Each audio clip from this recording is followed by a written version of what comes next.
Está lá o Padilha. Está lá o Padilha.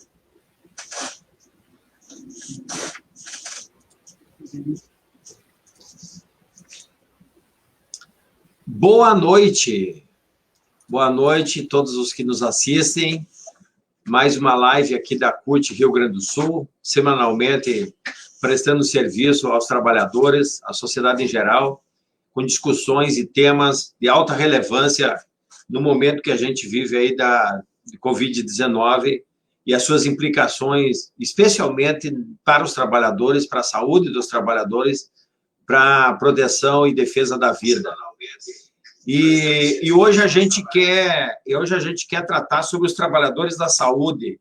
Quem salva vidas não pode morrer. Então, vai ser uma hora aqui de conversa,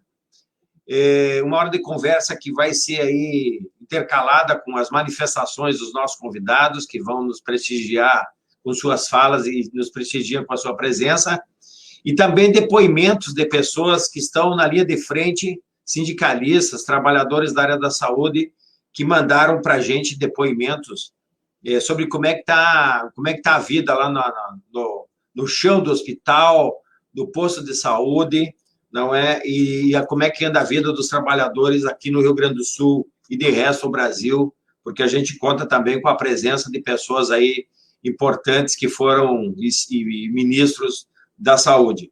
Então, trabalhadores da saúde, quem salva vidas não pode morrer. Hoje nós vamos ter a presença, e já agradecendo, do Alexandre Padilha, deputado federal, e nosso sempre ministro da saúde, né? Ministro da saúde do governo da Dilma Rousseff, a professora Silvana Piroli, presidente do Sindicerf, Sindicatos Municipais de Caxias. Boa noite, Silvana. O Cláudio Augustin, militante da nossa luta pela saúde, mas um militante importante político aqui do Rio Grande do Sul e do Brasil, né? Também é da Executiva Nacional da nossa central, da CUT, presidente do Conselho Estadual de Saúde, a Cláudia Franco, que é presidenta do Sindicato dos Enfermeiros do Rio Grande do Sul, que nessa hora está numa audiência de mediação com o Tribunal Regional do Trabalho, logo vai nos prestigiar. E nós também contamos aqui com a presença que vai, em algum momento, ser aí chamada da Ana Gorini, não é, professora, pesquisadora sobre infecções respiratórias virais, pesquisadora aqui da URGS. Esses dias tivemos o privilégio de ouvi-la, bióloga molecular, que também quer dar o seu depoimento e se manifestar nessa live. E como a gente está assim no momento da nossa vida, né, Alexandre? E vamos abrir com você. Num dia, né, que se nós já não bastasse o Covid, a gente aqui no Brasil, governado por um presidente que estamos contando os dias para aquele desembarque, né? Mas no dia também que cai o seu ministro da Justiça, que prestou todo aquele serviço, tão bom serviço prestado para ele se eleger presidente, inclusive da República, fazendo todo aquele processo contra o presidente Lula, que tinha o único e exclusivo objetivo de afastar o presidente da disputa presidencial e, com isso, colaborando a eleição do Bolsonaro. Então, hoje caiu o Moro e não tem como a gente aqui entrar direto no assunto da questão da saúde sem ouvir uma consideração inicial, né, Padilha, tu é lá deputado federal, sobre a repercussão e as consequências e avaliação rápida que se possa fazer aí, conjecturando sobre a saída do Moro. Então, boa noite, bem-vindos, e depois a gente segue retomando a questão mais dos trabalhadores da saúde, sem primeiro ouvir essa importante fala aí de abertura tua sobre esse cenário conjuntural do momento. Boa noite, companheirada. Grande abraço a Marildo, nosso presidente da CUT do Rio Grande do Sul. Um abraço a todas as companheiras e companheiros que estão nos acompanhando aí. Aqui a Vita, acabou de ver aqui a Vita de Gravataí acompanhando, muita gente acompanhando aí pelo Sul. Antônia Grigol aqui, acabei de ver entrando aqui. Um abraço ao Cláudio, nosso presidente do Conselho Estadual de Saúde do Rio Grande do Sul. Um abraço à Ana, um abraço à Silvana. Um abraço à Cláudia, eu vi que não está aí ainda, deve estar chegando, né? Os enfermeiros e enfermeiras estão nessa luta, estão na linha de frente aqui do enfrentamento ao coronavírus, né? Eu acho que o dia de hoje marca muito claramente, Amarildo, a diferença do enfrentamento da pandemia do coronavírus no Brasil em relação ao resto do mundo, né? O mundo como um todo, a crise sanitária, a pandemia do coronavírus, que é o maior desafio para a nossa geração no campo da saúde, nós nunca tínhamos visto uma pandemia com essa extensão, com capacidade de reprodução, com esse número de mortes, com capacidade de cometer tantos países num espaço curto de tempo, né? Eu sou médico infectologista, minha formação é essa, eu fui fazer infectologia por conta da pandemia do HIV/AIDS, né? Mas uma realidade completamente diferente, né? Em relação à rapidez, replicação e impacto que tem nas cidades, na economia, nos países, combinado com a crise econômica, o mundo já vinha numa instabilidade econômica, o Brasil nem se fala, né? Nós tivemos o PIBinho do Guedes lá de 1% em 2019, o mundo inteiro vinha com debilidades econômicas, pouca substância, né, no que se sustenta aí toda essa hegemonia do sistema financeiro. Então tinha essas duas combinações no mundo como um todo, e o Brasil soma-se a isso, né? Primeiro, uma crise política e institucional gravíssima, que é provocada permanentemente pelo presidente da República, e soma-se também o fato de ser um país do hemisfério sul, ou seja, onde o outono está começando, né? Vamos ter pelo menos mais 2 meses de outono, 3 meses de inverno, comparando com os países do hemisfério norte, lá a Europa, a China, Estados Unidos, que já acabou o inverno, começou a primavera, por isso também um decréscimo nos casos. Então a gente tem essa característica de ser um país do hemisfério sul, com essa crise política institucional gravíssima, né? Eu, desde o começo, tenho dito, Amarildo, que não tem qualquer possibilidade do país, do Brasil, enfrentar uma pandemia como essa com o Bolsonaro na presidência da República e no seu governo, porque, em primeiro lugar, essa instabilidade política que ele gera permanentemente provoca uma falta de coordenação nas ações. O Brasil é uma estrutura federativa.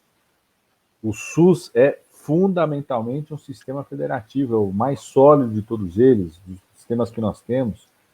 O SUAS da ciência social, que é fundamental num momento como esse. Ontem nós conseguimos aprovar na Câmara dos Deputados até um projeto meu que dá mais recursos para o SUAS nesse momento, que são os equipamentos que cuidam da população em situação de rua, idosos em situação de vulnerabilidade, mulheres, crianças em situação de vulnerabilidade, né? São sistemas federativos.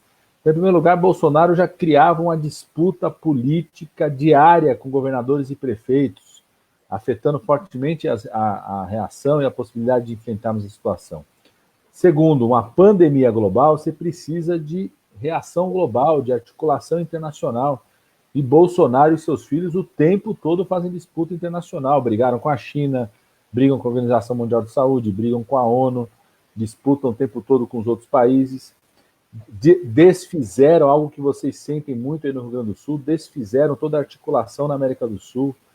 Né? Uma crise, uma pandemia como essa precisa de uma coordenação da ação da América do Sul, entre os países, discutir fronteira, discutir complementariedade na obtenção de insumos. A gente juntos, a gente pode ter uma capacidade maior de compra de insumos. Ele desmonta tudo isso. Já era para a Unasul ter se reunido. Quando eu era ministro da Saúde da Dilma, a gente tinha a Unasul Saúde, a reunião dos ministros da Saúde da Unasul. A gente tinha os BRICS Saúde, a reunião dos ministros dos BRICS. Imagina a importância dos BRICS nesse momento para você resolver esse problema de não conseguir comprar da China. Bolsonaro cria disputa, desmonta qualquer possibilidade de coordenação. Ele não tem capacidade de coordenar o que a gente chama do complexo da indústria para fazer uma conversão dessa indústria para a área da saúde, a chamada reconversão, algo que desde janeiro a gente falava, Mário. Desde janeiro nós fomos para o Ministério da Saúde. Tinham duas coisas que tinham que ter sido feitas. Não tinha clareza ainda de qual que ia ser o tamanho do coronavírus no Brasil. Em janeiro não tinha ainda. O mundo ocidental começou a perceber o risco real de chegar para o mundo ocidental com muita força a partir do que aconteceu na Itália, então a partir do que aconteceu no mês de fevereiro. A gente falava duas coisas para o governo federal, para o Ministério da Saúde. Independente do tamanho que for, tinha que aproveitar a pandemia para estruturar e fortalecer o SUS. Independente, se a gente fizesse mais leito de UTI do que fosse necessário, ótimo, porque deixa um legado para o SUS. Foi assim, para vocês saberem, 62% dos leitos de UTI do SUS que existem hoje no Brasil foram feitos entre 2009 e 2015. Mais da metade, porque a partir da pandemia da influenza de 2009, a gente aproveitou essa oportunidade para crescer a assistência. Quase 100% dos leitos de UPAs 24 horas foi nesse período, quase 90% dos leitos de cuidados críticos foi entre 2009 e 2015. Então, a gente tinha que, por um lado, aproveitar essa situação para fortalecer o SUS, os laboratórios públicos para fazer exames, condição de trabalho dos trabalhadores da saúde, retomar mais médicos, e aproveitar também essa situação para, desde janeiro, começar a reconverter a indústria brasileira para produtos da área da saúde. Se não fosse utilizar aqui, se a pandemia não fosse tão grave aqui, teria sido para vender para o mercado externo, o hemisfério norte que precisava. Então, fazer com que a indústria têxtil produzisse máscara, a indústria de bebidas produzisse álcool, a indústria de saneantes, desinfetantes, produzisse os desinfetantes necessários para a atenção hospitalar, a indústria automobilística de peças, produzisse peças para os leitos mecânicos de UTI. Isso precisa do governo federal, ele nunca fez isso e não vai fazer, né? E depois começou a fazer disputa dentro da própria equipe dele. Primeiro o ministro da Saúde, né, e agora o ministro da Justiça, que não é uma troca de ministro. Primeiro, né, é uma ação para impedir que a Polícia Federal continue investigando os filhos dele, a milícia digital e o gabinete do ódio. E segundo, o Sérgio Moro não deu uma entrevista coletiva, ele fez uma delação premiada ao vivo. Né? Na fala dele, ele citou 3 crimes de responsabilidade do Bolsonaro, que exigem, né, da CUT, da sociedade civil, das bancadas partidárias, exige ação imediata, não tem como titubear, tem crime de responsabilidade, tem que entrar com pedido de impeachment na hora. Né? As entidades têm que entrar, né? Os partidos políticos já estavam entrando no fora Bolsonaro, a CUT já tinha decidido sobre isso. Ele vai exigir, no meio de uma pandemia como essa, a organização profunda da sociedade brasileira, numa frente democrática que reúna partidos políticos, as entidades, OAB, Movimento Sindical, Frente Brasil Popular, para que a gente interdite o Bolsonaro. Tem que fazer uma quarentena permanente no Bolsonaro. Ele não pode continuar como presidente da República, o governo dele não pode, porque também, viu, Amarildo, por exemplo, no Congresso, a gente tem aprovado várias coisas no Congresso, mas ele não executa. O pagamento da renda básica emergencial demora para pagar. A gente aprovou, por exemplo, algo importante para os trabalhadores, que é rever a regra do atestado médico nesse período. Eu aprovei um projeto que é meu, inclusive, né, de que o trabalhador que tiver sinal e sintoma da síndrome gripal, ele possa ficar em casa e só precisar apresentar o atestado a partir do 8º dia, para reduzir a pressão sobre os serviços de saúde, para não expor esse trabalhador que tinha que sair para buscar uma unidade de saúde e desinfectar na situação. Ele vetou, nós vamos ter que derrubar o veto no Congresso. Então, enquanto ele estiver na presidência e esse governo, nós vamos ter um risco real, muito sério, muito grave, né, de uma situação quase de um genocida comandando. Inclusive, eu, com outros ex-ministros, entramos com a denúncia hoje na ONU e na Organização Mundial de Saúde, para que esses 2 organismos internacionais acompanhem mais de perto o que está acontecendo no Brasil, porque Bolsonaro é um risco genocida real para a população brasileira, tá certo? Então, hoje, acabando aqui, eu vou participar de uma reunião junto com o presidente Lula, a presidenta Gleice, né, os nossos companheiros da bancada federal do PT, a bancada de senadores. A gente já conseguiu uma conquista importante essa semana para os trabalhadores, que foi não permitir a votação, né, caducar a MP 905. Vamos fazer uma reunião política para ter uma ação concreta dos partidos, tivemos a tarde toda em reunião, para, junto com os partidos de oposição e entidades da sociedade civil, ter uma ação mais forte que a gente interdite Bolsonaro. Precisa arrumar uma quarentena. Qual é a forma? A gente vai ter que construir. É igual o coronavírus. O coronavírus você tem como diagnosticar, mas não tem tratamento eficaz hoje. O diagnóstico é o seguinte: com o Bolsonaro, esse governo, o Brasil vai para o abatedouro, como disse o presidente Lula numa entrevista internacional outro dia.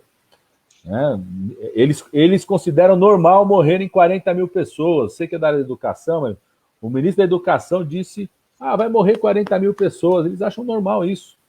O Bolsonaro acha normal que 70% da população vai ser infectada, ele não tem noção do que significa de pressão para os leitos de UTI se isso acontecer num período curto.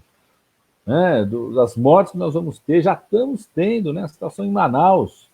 Mas a gente já tem certeza que tem mortos que não chegam aos hospitais, Macapá, essa situação. Aqui é a minha cidade de São Paulo, região metropolitana de São Paulo, aqui na cidade de São Paulo, 80% a média de 80% de lotação dos leitos de UTI já por conta do coronavírus. Aí muita gente fala assim, mas 80% então tem 20%, só tem 80% ocupado, do coronavírus porque teve que cancelar a cirurgia, tem gente que está esperando para fazer cirurgia, para fazer biópsia de câncer, teve que adiar, né, outros problemas de saúde, né, e você tem, além dos leitos de UTI, você tem um volume de pessoas que estão internadas nos leitos de enfermaria que podem evoluir a qualquer momento para a UTI. Então, muito grave, viu, Amarildo? E fico aqui à disposição de vocês. Eu fiz um pouco essa fala política mais geral, quero falar muito aí com vocês sobre o tema da saúde, fico à disposição, se quiser eu falo agora, ou se quiser rodar um pouco aí, estou à sua disposição. Mano. Ô, Padilha, eu sei que tu tem um outro compromisso, tu vai ficar com a gente até 20 horas, é isso aí, a gente vai fazer uma hora de conversa aqui. Tá, eu posso falar de 4 pontos da área da saúde que eu acho que são importantes agora também, porque se me chamarem aqui, se eu puder falar, posso falar? Fala, porque aí depois nós queremos ouvir a Ana que trata sobre essa questão que é especialista nessa área da infectologia e tal, como é que se reproduz, porque aqui a gente tem um governador que diz que como eles estão estudando o comportamento do vírus, então dá para fazer a reabertura. Né? É um comportamento do vírus sem fazer testagem, sem ter insumos, né? E você tem hospital de campanha, porque aderiu aqui a compra de vagas no sistema privado, não é? Está fazendo um estudo sobre o comportamento do vírus sem nenhuma testagem, sem um instrumento de análise e um equipamento de análise mais, né, de laboratórios e tal, em condições de fazer análise de todo mundo que entra. Então, tateando no escuro a forma de pesquisar o vírus. Então, se tu puder falar os 4 pontos, e aí a gente escuta a Ana para embasar essa nossa questão, porque depois nós vamos entrar no assunto dos trabalhadores mais propriamente dito. Pode ser, então, Ana? Ótimo. Deixa eu só falar, Marília, então, 4 pontos que eu acho que são importantes para o debate do movimento sindical. Né? Primeiro, todo mundo ter clareza disso que eu estou falando. Quer dizer, tem muita gente com a cabeça no hemisfério norte, vendo redução de casos nos Estados Unidos, na Europa, na China, esquecendo que o Brasil está começando o outono, temos o outono e inverno. Por exemplo, aí na região sul, no Rio Grande do Sul, normalmente os casos de influenza H1N1 começam primeiro aqui na região sudeste e nas capitais da região norte do país, por conta do contato do volume de pessoas que circulam do hemisfério norte, pegaram H1N1 influenza no hemisfério norte, vem para cá, começa aqui. Então, por exemplo, o pico normalmente de influenza H1N1, tirando 2009, que foi da pandemia, mas depois de 2010 em diante, aqui em São Paulo, é sempre no mês de agosto e maio. O pico sempre foi mês de maio. Na região sul do país, o pico é um pouquinho mais tardio e muito mais grave, porque por conta do frio, por conta do clima de vocês, né? Então, essa é a primeira coisa que todo mundo tem que ter muita clareza. O Brasil está no epicentro da pandemia hoje, é o país mais importante em casos e mortes do hemisfério sul, e a gente está só começando o outono e inverno. Ontem eu vi um parlamentar do Rio Grande do Sul dizendo o seguinte: aqui no Rio Grande do Sul está tranquilo, não tem nada, tem só 20 casos, ele falou sobre isso, né? As pessoas não podem ter ilusão. Padilha, é o médico, Terra? Não foi o Terra, não foi o Terra dessa vez, não. Foi aquele. Aqui é escandaloso. O Terra é a mais absurdo ainda. O Terra usou gráficos que qualquer aluno de primeiro ano de medicina, de enfermagem, da área da saúde, desmontava o gráfico dele. Depois a gente pode comentar sobre isso. Até fiz uma fala sobre isso no Congresso. Mas a gente tem que ter noção, por exemplo, se no Rio Grande do Sul ainda não está na situação de casos como está aqui em São Paulo, como está no Rio de Janeiro, como está em Fortaleza, como está em Recife, como está em Manaus e Macapá, é porque tradicionalmente começa um pouquinho depois mesmo aí, sobretudo com esse fechamento das fronteiras, circulação com a Argentina, Uruguai, isso faz com que tenha uma redução do número de transição entre as pessoas. Então, essa é uma primeira coisa, um ponto, né? A gente precisa ter clareza. Algumas regiões já estão no epicentro do crescimento, outras não estão ainda. E a minha avaliação como ex-ministro e como médico infectologista, que o mais provável é que o Brasil tenha nesse inverno como se fossem 2 ondas de crescimento. Algumas regiões crescem agora, outras vão crescer mais para o final de maio, junho, se não tiver cuidado em relação ao distanciamento social. Então, esse é um ponto. O segundo ponto, acho que tem uma agenda sindical para esse debate. O primeiro ponto que vocês falaram, que é a proteção dos trabalhadores e trabalhadoras. Tem várias companheiras aí do movimento sindical que vão poder falar muito melhor, mais detalhadamente. Essa é uma questão gravíssima hoje. Esse foi um dos motivos do colapso do sistema de saúde da Itália. Aí no Rio Grande do Sul tem muita gente que tem parentesco com italiano, tem descendência italiana, conhece muita gente da Itália. Um dos grandes motivos do colapso do sistema de saúde na Itália foi porque na primeira batalha da guerra infectou vários trabalhadores da área da saúde, sobretudo aqueles mais experientes, os trabalhadores que estavam na UTI, que estavam no pronto-socorro, que sabem como fazer o atendimento ao paciente, sabem como fazer a intubação. Então, se tem uma coisa que é urgente, ontem me perguntaram, anteontem, estava conversando com os companheiros de Minas Gerais, eles perguntaram assim, tem um recurso, compraria o que com esse recurso? Teste, não sei o que, vai ser. Se tem um recurso para definir, para comprar, é proteção aos trabalhadores e trabalhadoras. Não adianta ter teste, não adianta ter leite de UTI, não adianta ter respirador, não adianta ter álcool gel, sem ter enfermeiro, médico, fisioterapeuta, técnico de enfermagem para cuidar das pessoas. Esse pode ser o principal motivo de colapso em várias regiões. Então tem uma agenda sindical de proteção dos trabalhadores e uma agenda sindical da proteção dos trabalhadores de serviço essencial, porque para a gente ficar em casa, muita gente tem que sair para trabalhar. Como é que está a proteção dos trabalhadores de transporte, proteção dos trabalhadores de aplicativo, o pessoal dos agentes de segurança, o pessoal da educação, marido, porque estão discutindo de reabrir escola. Um dos centros da agenda sindical sobre o tema de abrir escola, além da proteção, é o seguinte: fizeram as obras nas escolas para poder suportar distanciamento dentro da escola, porque o Dória fala o seguinte aqui, tem que ter um distanciamento de 1 metro. Ele enfia quase 60 crianças na mesma sala de aula, tudo fechado, não tem janela, o professor sozinho. Quer dizer, qual que é a reforma que vai ter dentro da escola para poder reabrir, para proteger? Sem contar, Padilha, que essas crianças, às vezes, no sistema da população mais vulnerável, é cuidada pela vovó e pelo... Lógico.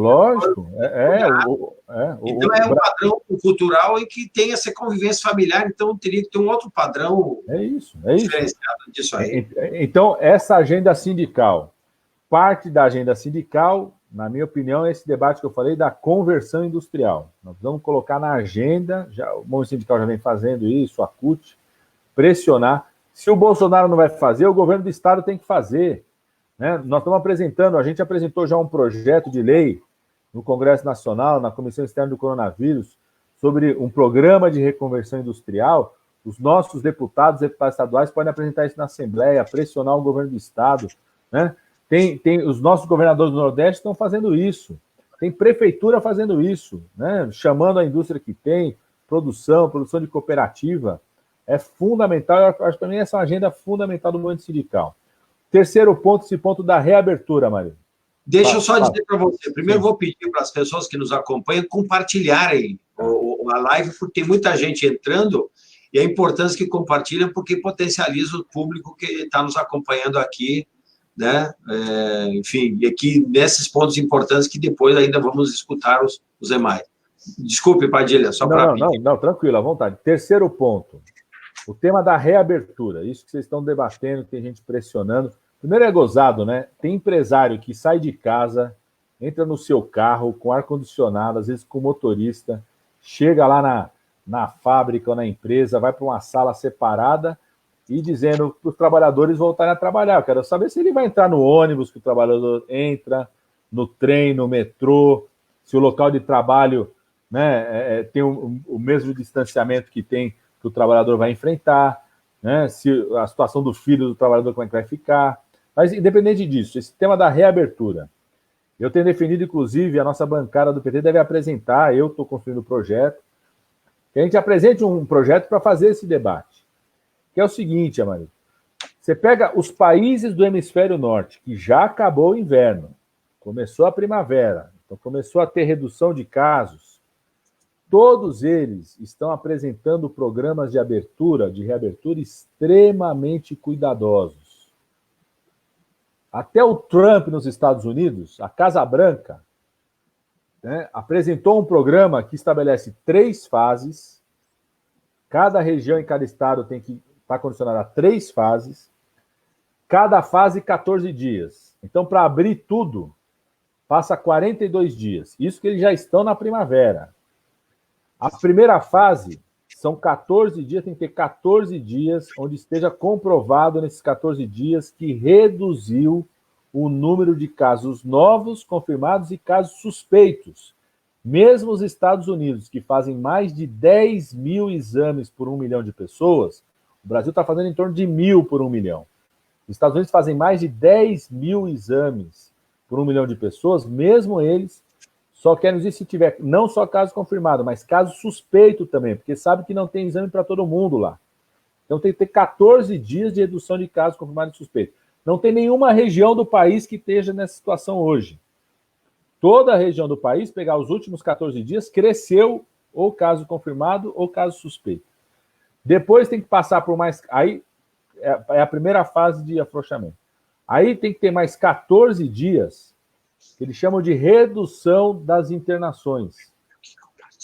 Tem que garantir que durante 14 dias reduziu as internações e só pode passar dessa fase se nesses 28 dias garantiu forma de ampliar atendimento emergencial se for necessário. Depois vai para a terceira fase, que são mais 14 dias de garantia de testagem na população para você saber qual o tamanho da população que foi infectada. Nova York, que teve a tragédia que teve, todo mundo assistiu a tragédia de Nova York.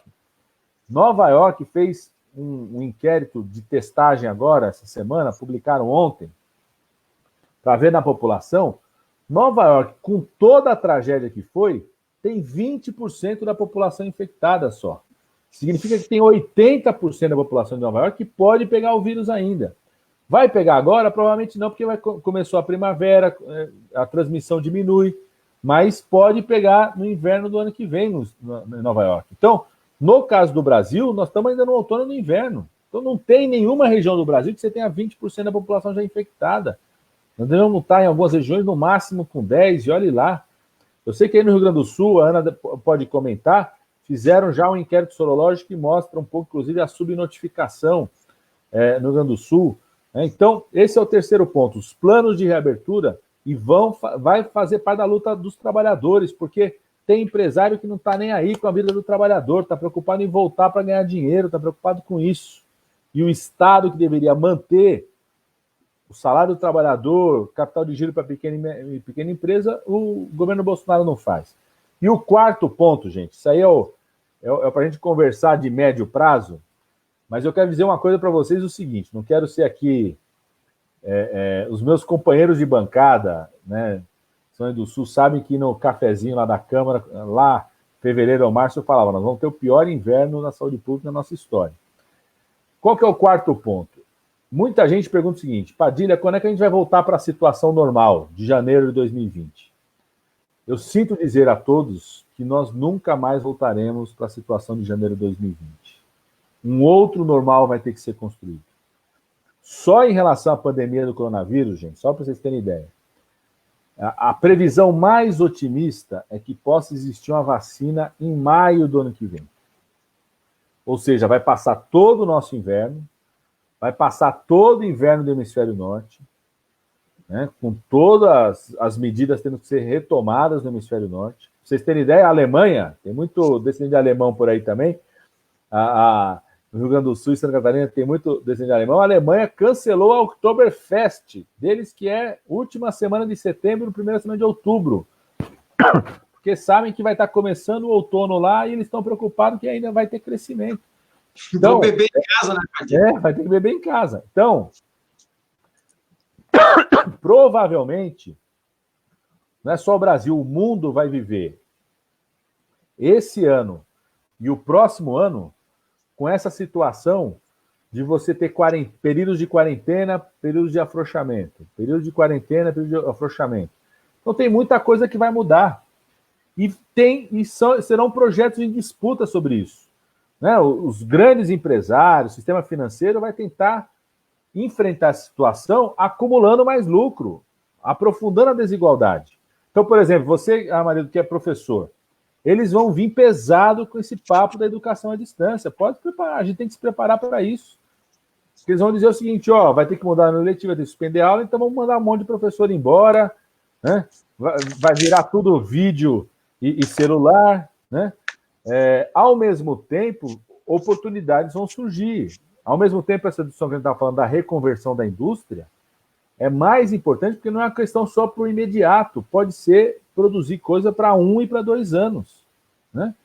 Ao mesmo tempo, acho que a noção do Sistema Único de Saúde tem que se fortalecer, a gente precisa aproveitar essa oportunidade para acabar com o teto de gastos, liberar mais recursos para a saúde, fortalecer o Estado, né? Então, esse é um quarto ponto que eu acho que esse momento a gente precisa estar preparado estrategicamente. Taxar as fortunas. Que vão além.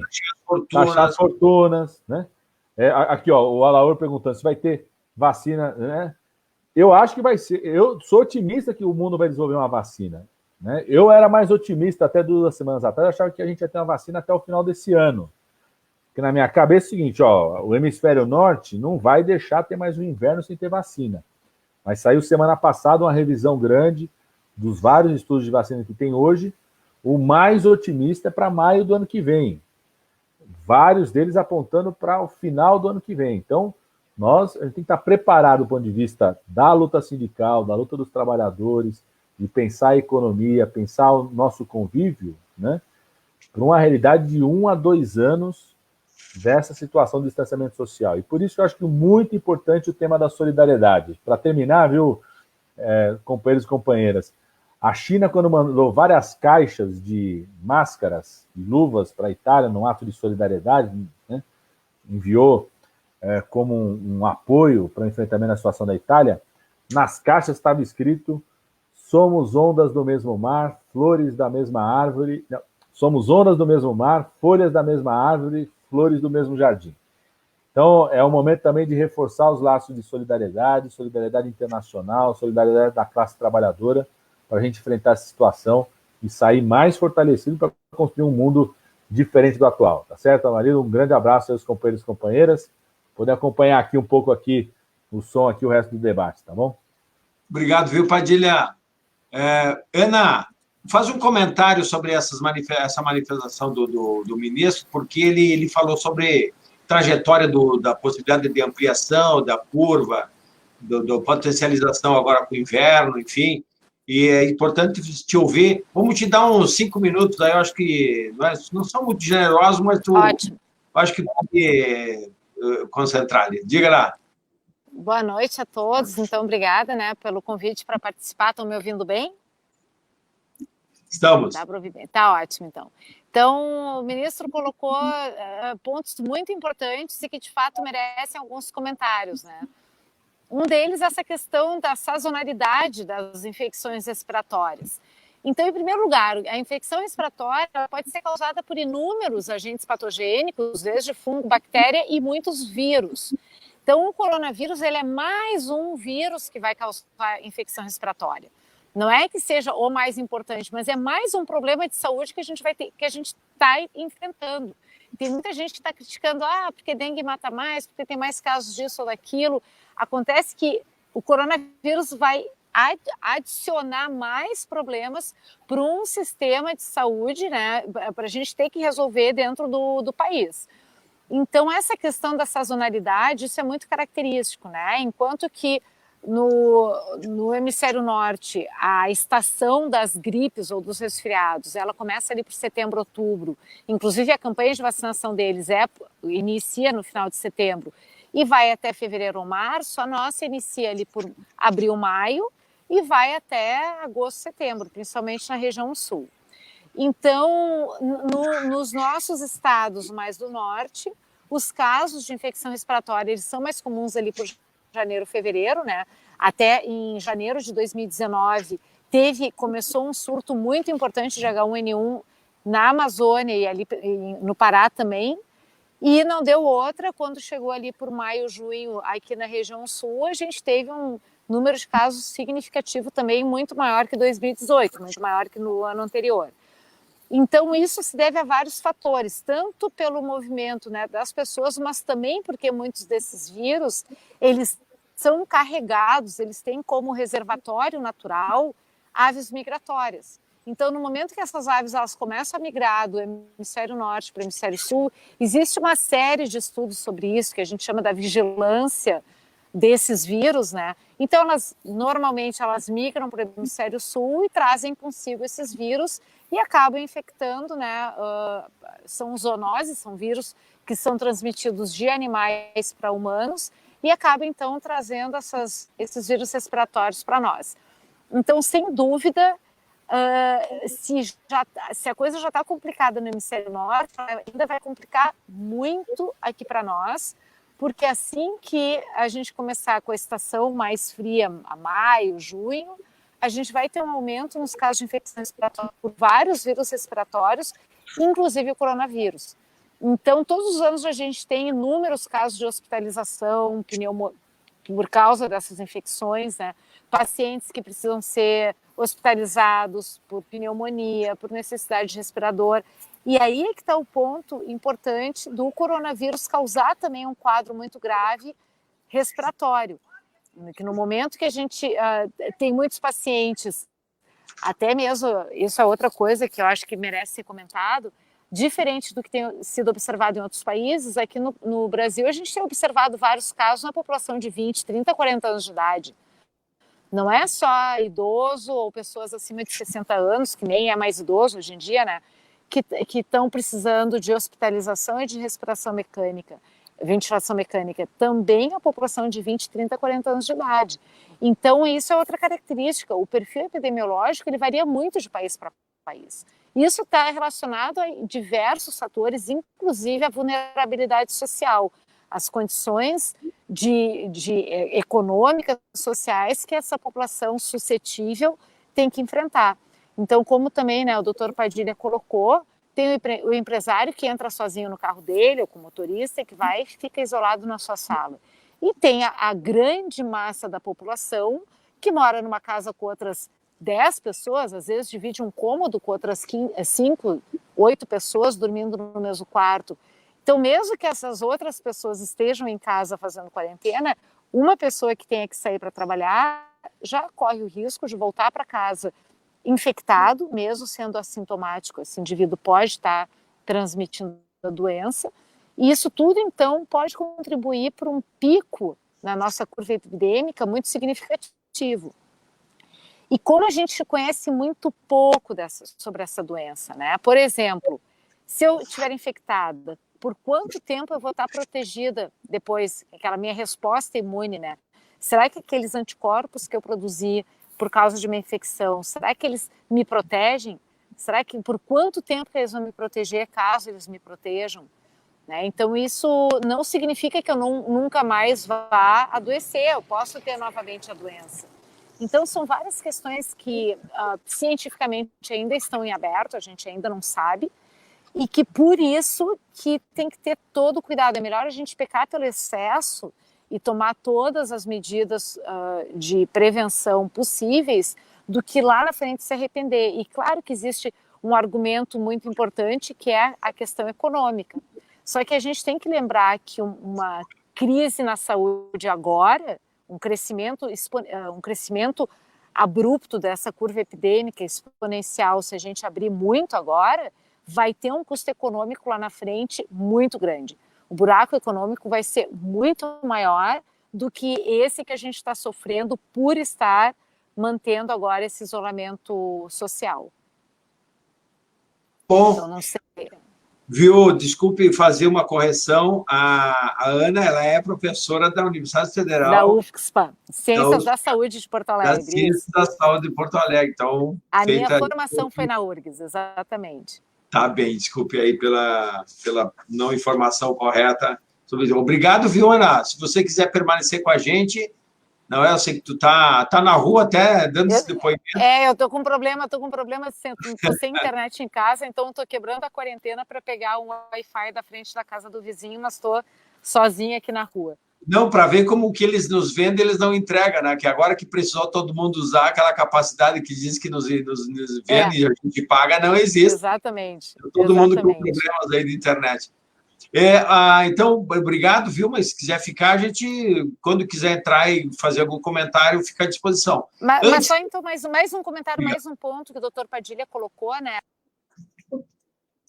No que investir na questão da proteção do profissional da saúde, eu acho que foi um ponto muito bem colocado, porque muita gente critica o fato da gente não estar testando a população, né? Testando mais a população. Então, assim, eu que estou na frente dessa parte toda, né, de diagnóstico, de ter que correr atrás de kit. Então, para vocês terem uma ideia, está faltando no mercado internacional, não estou falando de Brasil, está faltando suave para fazer coleta da amostra do paciente.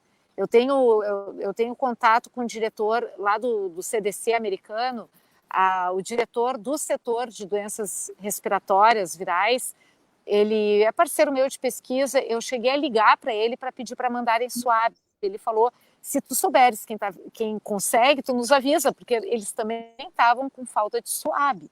Então, além do suave, a gente precisa de todo o kit de extração do material genético do vírus, que é o RNA viral, para poder fazer a extração do RNA, para depois fazer a transcrição reversa e a PCR, que é o padrão ouro para diagnóstico de caso. Então, não tem enzima no mercado, isso porque o Brasil ele não tem uma indústria nem química, nem biotecnológica, nem farmacêutica. A gente depende de importação. E tão pouco, então, dessas coisas simples que deveriam ser um suave, né? Que é aquele cotonete que aponta, ao invés de ser algodão, é de rayon, é um tipo de nylon, para poder coletar a amostra do paciente. Então, esse é o principal motivo pelo qual a gente não está testando a população em massa. Outro motivo é que mesmo que pudesse testar, mesmo que a gente tivesse os insumos, é uma análise cara. E a gente tem inúmeros outros problemas para enfrentar, inúmeras outras doenças, inclusive a falta de material de EPIs, né, equipamentos de proteção individual, para os profissionais de saúde. Então, do ponto de vista de atendimento emergencial, não faz diferença eu testar um indivíduo que não tem sintoma nenhum só para saber se ele está ou não está com Covid. Claro que, do ponto de vista epidemiológico e de tomada de decisão, se dá para acabar com o isolamento social ou não, isso é extremamente importante de se saber. A porcentagem da população que, de fato, está infectada independentemente de ter sintoma. Mas, do ponto de vista de atendimento, de saúde, não vai fazer, a gente tem muitos outros problemas a serem resolvidos, inclusive o paciente que está precisando de respirador porque está com essa pneumonia em função da Covid. Então, era só esse comentário que eu queria acrescentar. Importante, eu queria só destacar, então, o quanto vai ser custoso para a população mundial, especialmente os mais pobres, a falta de uma visão industrial casada com desenvolvimento social e proteção e defesa da vida, né? Que nessa hora o Brasil, que não tem uma política industrial ligada com isso aí, faz muita falta. Obrigado, viu? Então, vamos ouvir já o primeiro depoimento. Obrigado, viu, Ana? A gente vai ver o primeiro depoimento de um trabalhador aqui, um diretor lá de Cruz Alta, né? Que vai trazer informações, o Márcio, né? Que vai trazer informações lá da região, lá da produção. Me chamo Márcio Barbosa, sou diretor-presidente do Centro de Saúde de Cruz Alta, Sindiesta, né? Representamos os hospitais aqui de Cruz Alta, de Tupanciretã, Santa Bárbara do Sul e alguns outros municípios da região que não têm hospitais, né? A nossa situação aqui com relação ao coronavírus está sob controle, porque Cruz Alta nós não temos nenhum caso. Na região noroeste a gente tem alguns casos confirmados.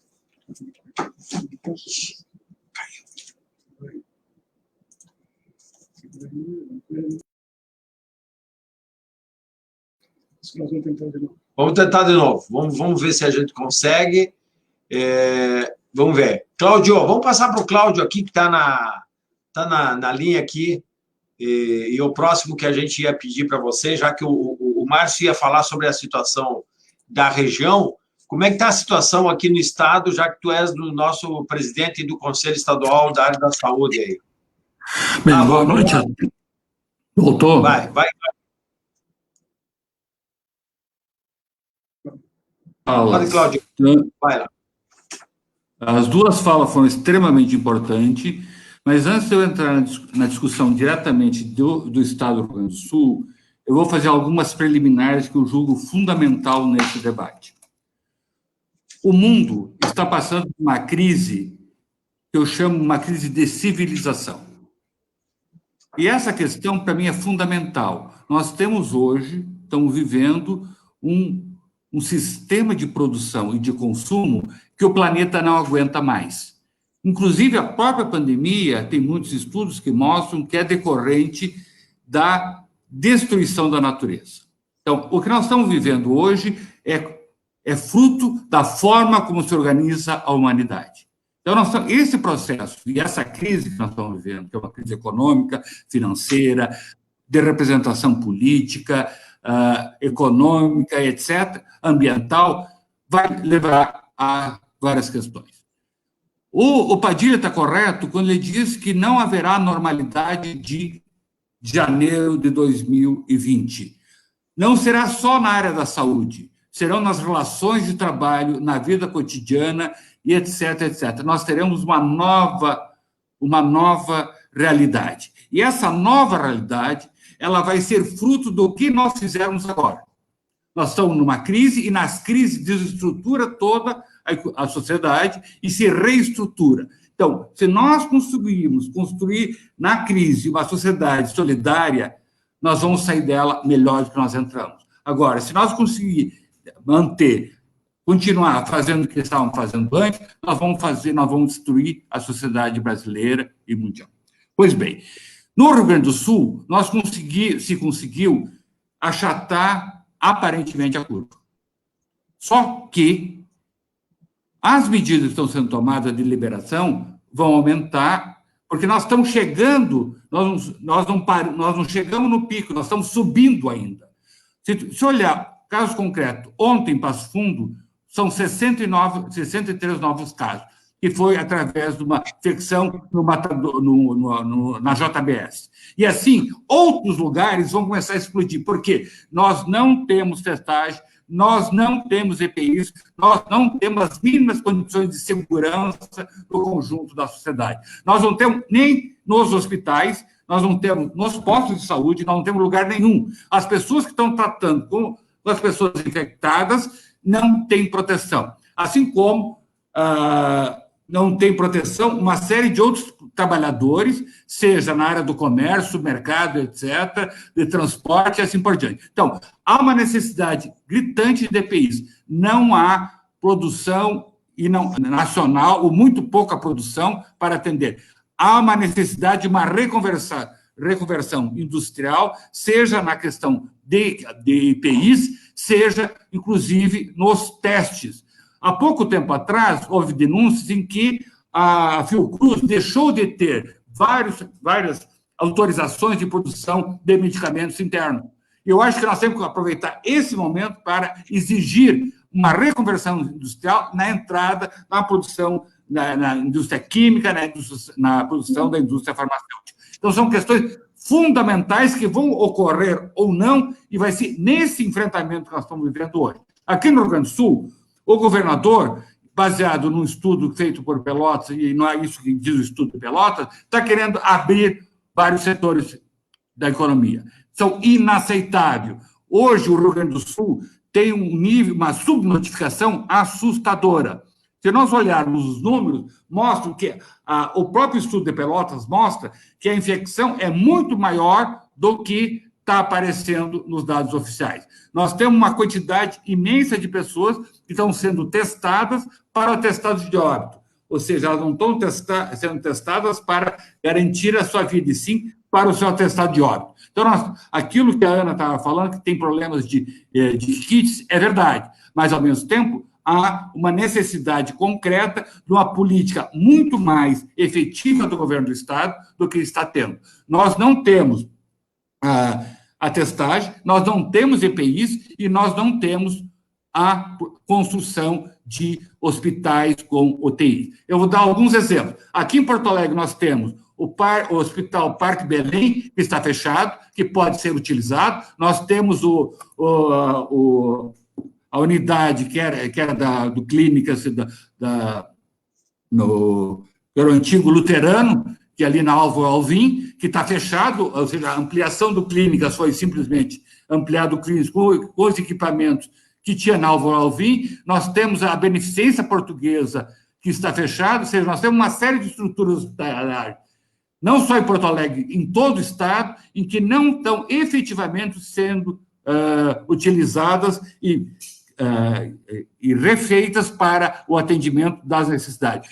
Passo Fundo, explodiu um surto. A região norte vai ficar completamente desassistida nesse momento, porque não vai ter equipamento suficiente para atender toda a população atingida.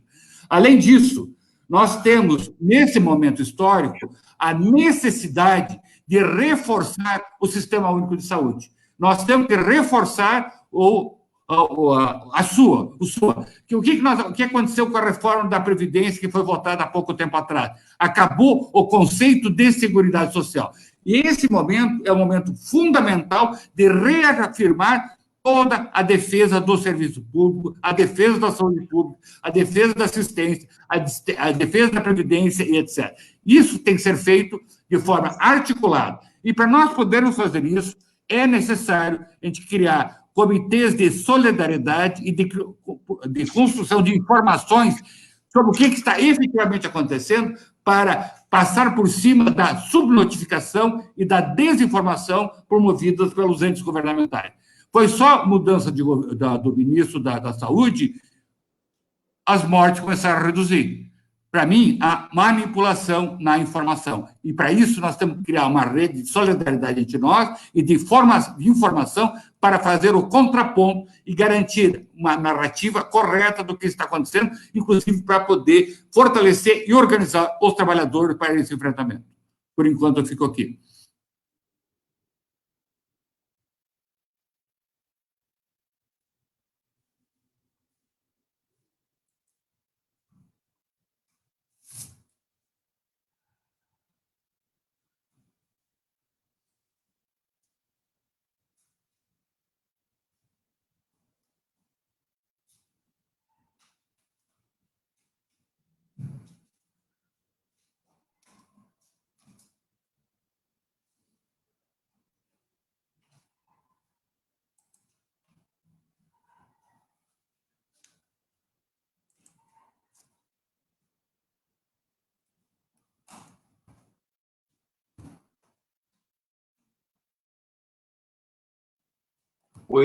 Estamos, na verdade, sofrendo o mal da internet, prestando serviço ruim da internet.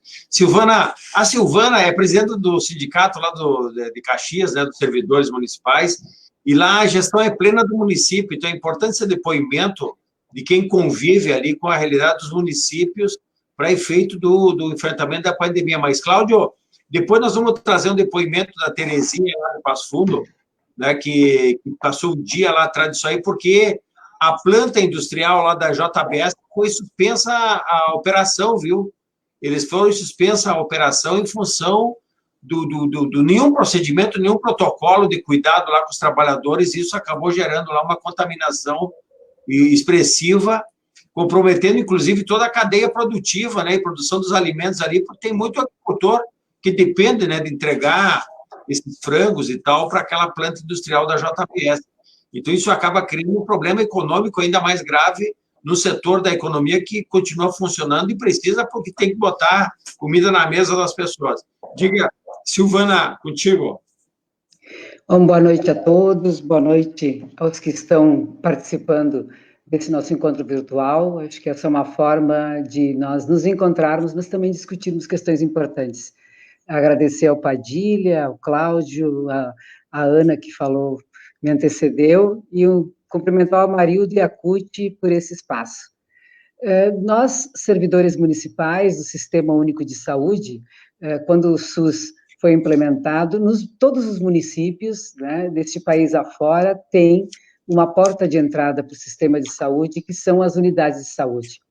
Então, é na UBS em que o sistema de saúde começa, e é ali onde a população pobre deste país, a população trabalhadora, vai buscar abrigo, vai procurar atendimento de todas as suas questões. E agora, no coronavírus, não é diferente. A porta de entrada do sistema tem sido as UBSs ou as unidades de pronto atendimento.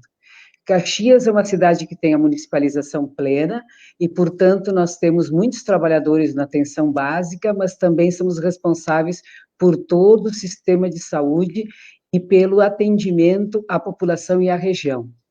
No Rio Grande do Sul, eu concordo com o Cláudio, o Estado está fazendo a maior transferência de recursos públicos já vistas para a iniciativa privada.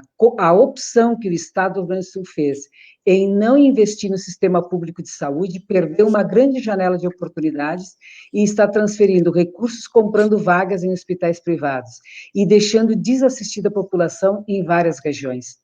A nossa região é uma delas, e igualmente a região de Passo Fundo, de que não há leitos hospitalares para todos, nem leitos de UTIs. Então, o que é preciso que nós fazermos para que a gente possa enfrentar essa realidade?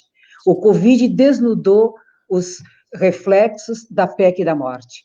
Quando os sindicalistas, quando nós íamos para ruas, movimentos sociais e denunciavam que a emenda constitucional 95 estava congelando recursos da área da saúde e chamávamos de PEC da morte, é porque sabíamos que as suas consequências trariam prejuízos à vida dos trabalhadores. E a vida manifesta no empobrecimento e na falta de equipamentos do sistema público de saúde, mas também na ausência de investimento na área de ciência, tecnologia e educação, que agora aparece como ausência de uma reconversão industrial, como falta de investimentos para que a gente tivesse a indústria farmacêutica voltada às necessidades que a população tem e que os serviços de saúde têm neste país.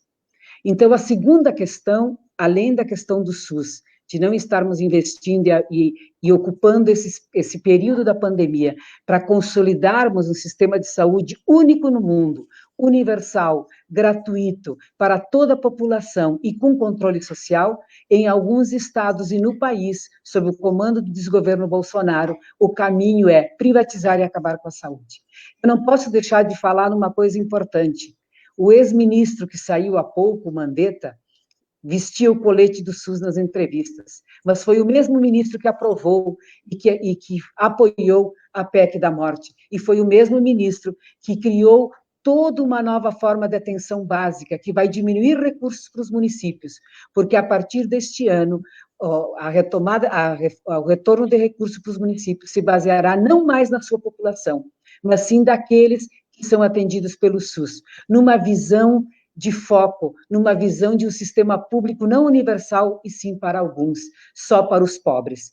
Então, neste momento da pandemia, nós todos precisamos defender os trabalhadores do sistema público de saúde, que estão na linha de frente nos hospitais, exigir muito mais do que EPIs e do que testes, exigir um dimensionamento de equipes, porque nós não temos as equipes dimensionadas dos trabalhadores para atender a essas emergências. Garantir que sejam públicos os atendimentos, que sejam feitos concursos públicos, e o fortalecimento do sistema público de saúde passa por concurso, passa por formação, passa por EPIs, passa por respeito, passa por capacitação, passa por nós termos de volta, né, a nossa discussão com as entidades de classe, e passa pelo controle social. Sem isso, nós não vamos conseguir superar essa pandemia. Por isso, trabalhadores, todos nós, do setor público ou privado, para defender quem trabalha, quem está na linha de frente, que não pode morrer, não é só não merece morrer, não pode morrer para poder atender a população, nós precisamos fortalecer o SUS e ir para a luta juntos, trabalhadores da iniciativa pública ou privada, independente da nossa forma de contratação. O que nós precisamos é fortalecer a saúde pública neste país e derrubar o Bolsonaro e sua política nefasta que quer acabar com o direito dos trabalhadores. E uma das questões, viu, Silvana, antes de passar a palavra para a Cláudia, está esperando, né, que acaba de vir de uma audiência de mediação sobre proteção e cuidado com os trabalhadores da saúde, a gente tem que dizer que nós estamos defendendo que, então, se crie uma lista única, né, para leitos. se crie no país uma lista única de atendimento, já que tem gente querendo voltar à atividade econômica, vamos abrir tudo e tal, vamos criar uma lista única de atendimento, seja público ou seja privado. Né? Oi? É preciso que se tenha a colaboração dos sistemas, porque o sistema de saúde e o enfrentamento às pandemias só funcionará se houver colaboração, gerenciamento e coparticipação da sociedade civil envolvida, dos trabalhadores do sistema e dos órgãos governamentais. Agora, sob a batuta do Bolsonaro, nós teremos muito mais dificuldades. Por isso, o Fora Bolsonaro pode ser uma grande alternativa para que a gente... Isso é política, óbvio, não é só ele representa uma política de desmonte de tudo que é público e tudo que serve para os trabalhadores. Tanto que, em plena pandemia, eles querem aprovar perda de direitos, ou seja, é uma irresponsabilidade. Além da abertura de fazer com que todos coloquem a sua vida em risco, indo para o trabalho, ainda estamos submesos com aquela velha máxima, ou você vai trabalhar, ou você vai ficar sem trabalho, e você vai ter desemprego. Então, é uma escolha que não tem escolha para os trabalhadores. Por isso que a luta é importante, por isso que a nossa central está de parabéns, e nós precisamos todos estar parceiros e juntos, para estabelecer um programa de médio e longo prazo de retomada do crescimento, de investimento nas políticas públicas, mas principalmente de retomada de direitos dos trabalhadores. Então, nessa linha aí, pedir para a Cláudia ligar o microfone para depois te ouvir. Nós fizemos um diagnóstico essa semana, uma plenária de sindicatos, trabalhadores na área da saúde, porque já abrimos, a semana retrasada, uma discussão sobre a proteção, necessária proteção aos trabalhadores, e surgiram algumas coisas do tipo escassez de equipamento, especialmente na rede pública, falta de treinamento muito grande e uma coordenação, protocolos de trabalho nos espaços onde são acolhidas as pessoas com possível infecção. Existe utilização efetiva e desnecessária, às vezes, de equipamentos, e, nesses casos, tem uma descobertura de outras áreas. Unidades hospitalares que não adotam sistemática de disponibilizar equipamento protetivo para o pessoal, né, direto e indireto. Índice de contaminação de trabalhadores na área de saúde é altíssima. No Rio Grande do Sul, são 61% dos notificados, eles acabam acusando e certificando a existência da contaminação. Falta área de apoio psicológico para os trabalhadores, e essa é uma reivindicação, né, de outros tipos de atendimentos, não é? Casos de equipamentos com prazo de validade vencido, crescente relatos de profissionais com adoecimento mental, já falamos dessa necessidade também da saúde mental nessa hora tão difícil, né? Dispensa de profissionais na área da saúde, a Cláudia depois pode falar, o Hospital Regina de Novo Hamburgo ameaçando a demissão e desligamento, aqui em Porto Alegre, o caso do IMESF, o prefeito se posicionando pelo desligamento de 1.800 trabalhadores numa área tão importante, não é? No quadro estadual, a situação é agravada por atraso de salário. Imagina o governador não paga os salários para os grevistas, atrasa salários, não é? Então, falta de testagem, né? E o pessoal da linha de frente sem uma condição emocional e equipamentos necessários. Então, Cláudia, acrescendo a isso, você vem de uma audiência, né, de conciliação e mediação, o que tu tem a dizer? A Cláudia, que é do Sindicato dos Enfermeiros aqui do Rio Grande do Sul. Bom, boa noite a todos. Quero agradecer aí o convite e cumprimentar aí o meu presidente da CUT e o meu eterno ministro, né, o Padilha. Eu quero dizer que as mediações têm sido pouco produtivas, na realidade, porque a sensação que... Na realidade, não é a sensação, né? A verbalização que os representantes das instituições hospitalares fazem nas mediações vocês fizeram um juramento, né? E esse juramento tem que ser cumprido. E aí a gente coloca em xeque e faz sempre a pergunta: a gente jurou saúde, fazer saúde, né? A gente não jurou fazer suicídio coletivo dos trabalhadores da saúde. A gente tem aberto várias liminares, solicitado várias liminares, várias ACPs, pedindo o afastamento do grupo de risco e, principalmente, a questão das EPIs, porque existe uma diferenciação, na realidade, de qual diretriz se seguir, porque acaba se usando, cada um usa o seu manual. A gente está falando em instituições de ponta, né, como o GHC e o Clínicas. O GHC que tem um infectologista bambambam e que eles seguem as determinações do infectologista deles. O Clínicas diz que é experiência, que eles têm uma expertise, né, em relação à infectologia, e eles também têm o manual deles. Só que, na realidade, existe um manual do Ministério da Saúde e que a gente tem que acatar esse manual.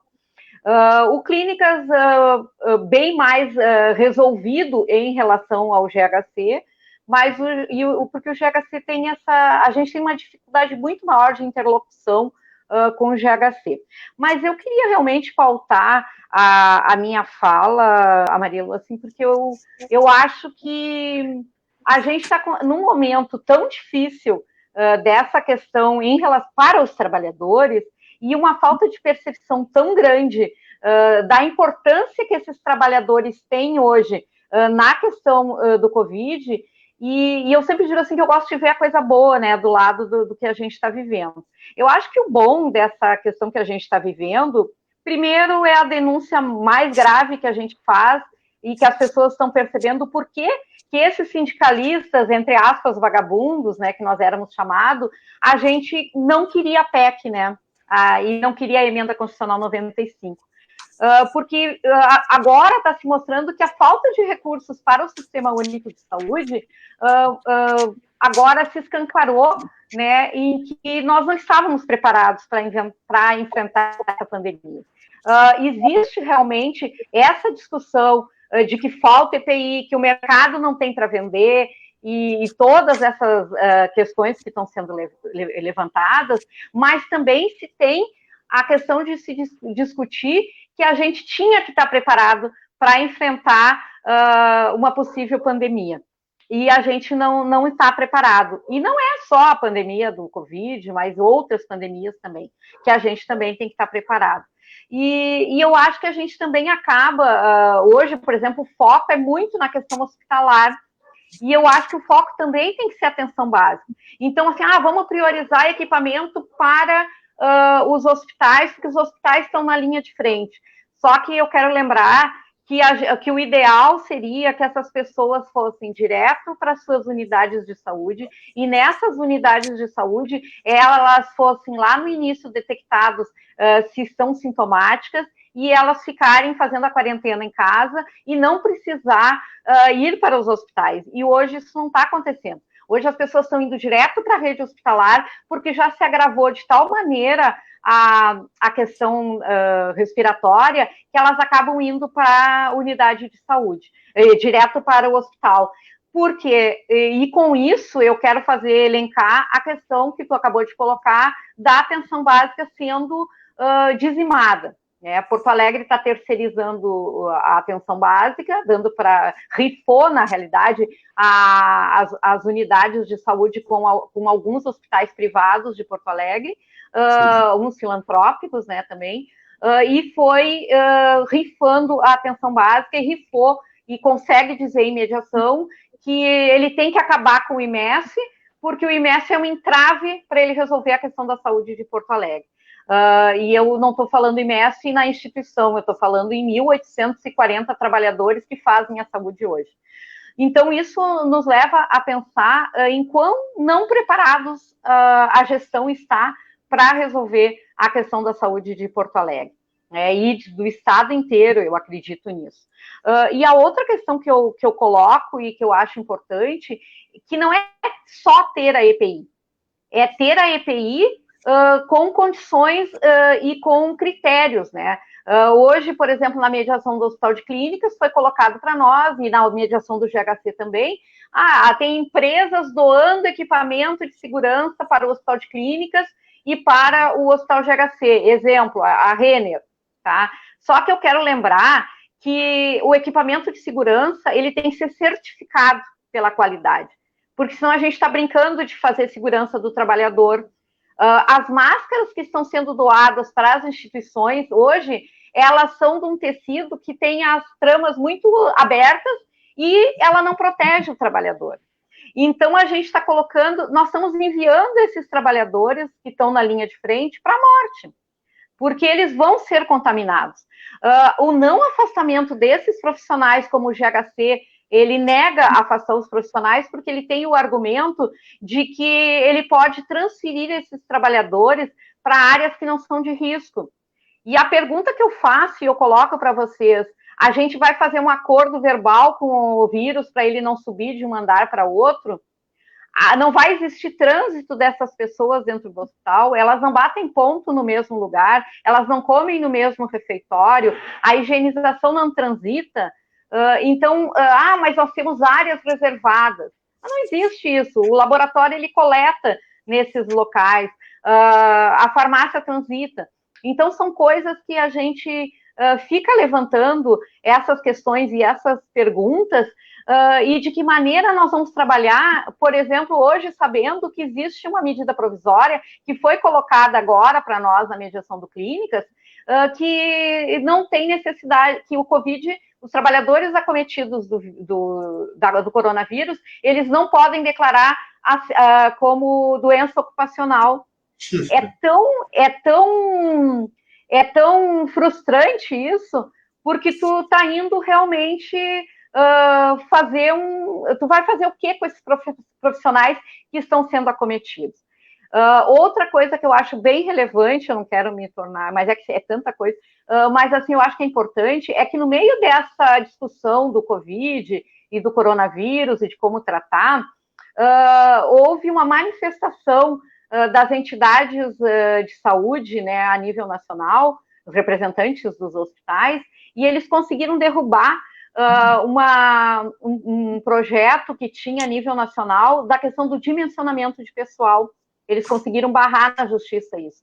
Então, a gente já tem tentando transformar em lei no Congresso Nacional a questão do dimensionamento de pessoal, porque os conselhos, eles conseguem notificar, eles conseguem sinalizar, mas não tem um efeito de lei para fazer com que o empregador realmente coloque profissionais que sejam adequados para o número de atendimentos que tem.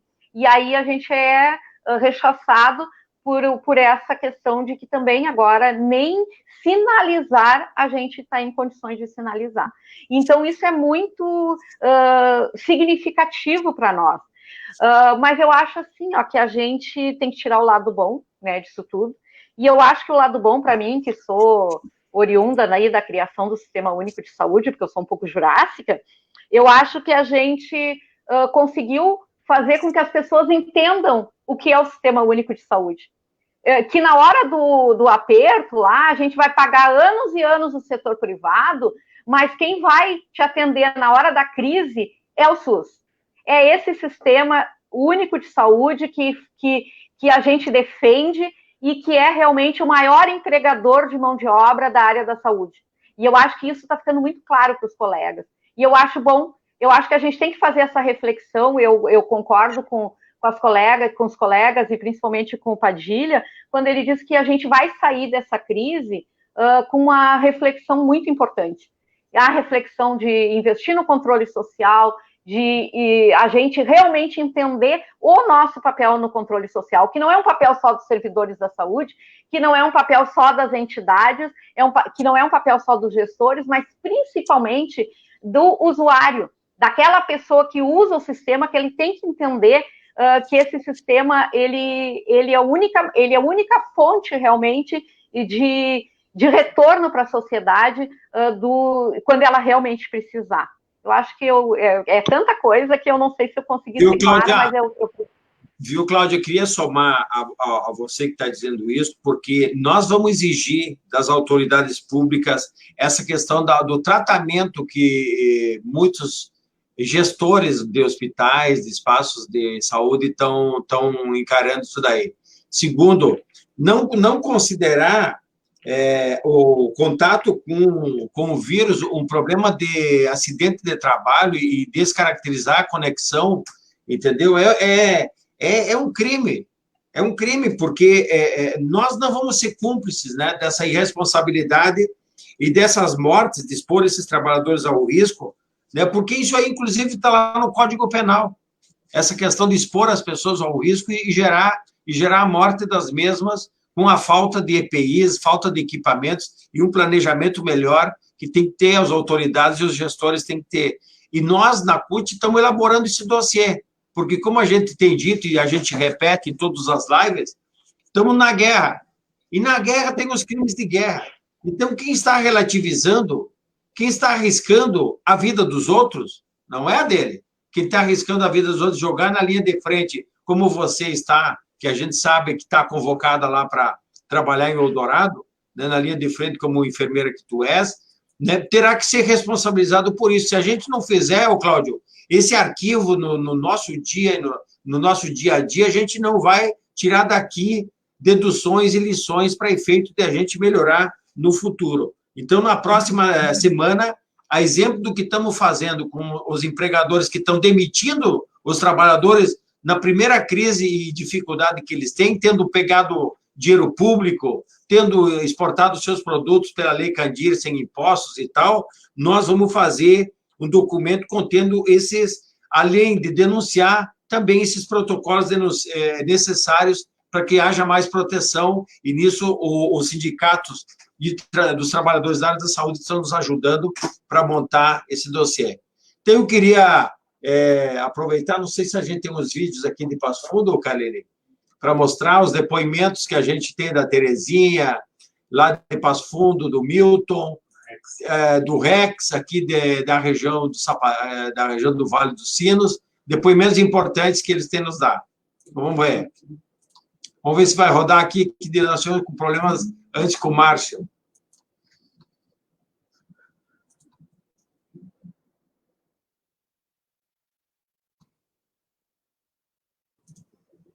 Vamos ver.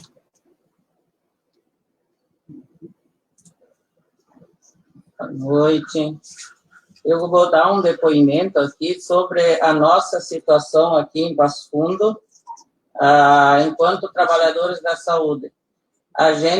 Eu estou chegando agora da rua, né, que a gente estava hoje o dia todo resolvendo problemas com os trabalhadores, né, com o nosso pessoal. Assim, tem um índice muito grande de trabalhadores já adoecidos, muitos casos de Covid já confirmados, outros que estão afastados em quarentena, aguardando o resultado. Nós temos muitos casos de trabalhadoras nossas, de trabalhadores que são casados com a empresa que hoje o Ministério do Trabalho, ou, aliás, os auditores fiscais fecharam.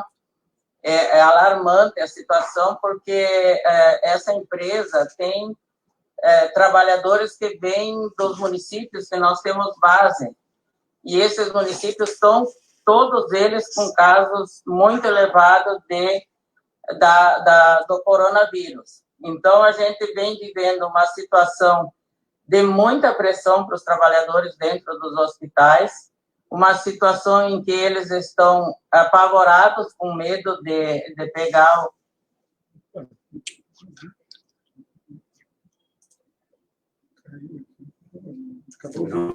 Acabou o vídeo, não tá. Vamos pegar outro. Que pena, a Terezinha estava explicando, a gente viu todo o vídeo, agora caiu, diz que os trabalhadores da saúde está gerando um medo, um pavor, porque o baixo protocolo nos hospitais da região e esse falta de preparo, digamos assim, para esse momento, está gerando um estresse muito alto aos trabalhadores. Vamos ver o Rex aqui.